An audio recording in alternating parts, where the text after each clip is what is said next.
My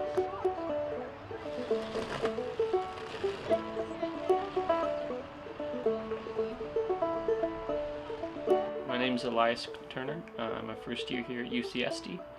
I'm studying physics for education. I want to be a high school physics teacher. Besides that, I'm a folk and old-time musician, a little bit of bluegrass. And I can't read music. I barely know music theory. I just play by ear, and I know enough theory to get by. So most of my study is just a lot of listening to older recordings and trying to imitate that. So ocarina is really the first instrument I took seriously, which is kind of funny because for most people it's not a very serious instrument. Banjo is my main instrument. So when I started off learning on banjo, I had basically just a cheap, decent but inexpensive factory-made instrument that was fine to start off on, it's fine to learn on, but after playing for about a year and a half,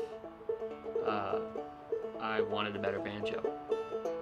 So I started looking at what I wanted in an instrument.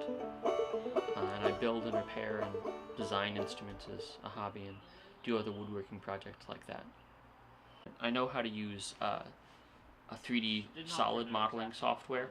I learned how to do that in my high school robotics team. I was one of the designers there. And it's really handy for when you're doing anything on an instrument.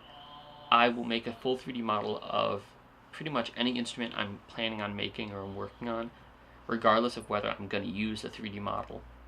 I just find it really helpful to be able to work through the design where I can see it 3D and do that manipulation.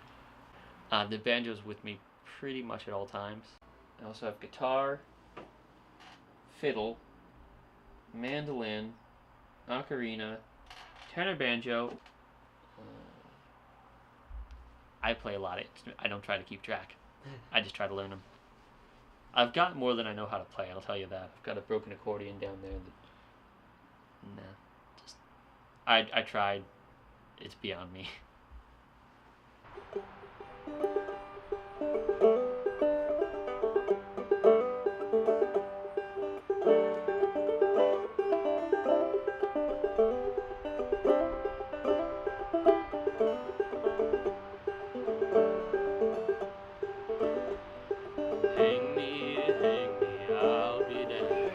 One of the interesting things being a banjo player on campus, even though it's an instrument you don't see a lot, it's also a very easy instrument to get into.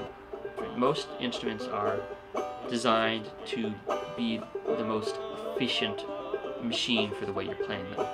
And I think that if more people understood that and had an opportunity to try an instrument that way, you'd see a lot more people really having music and making music be part of their lives.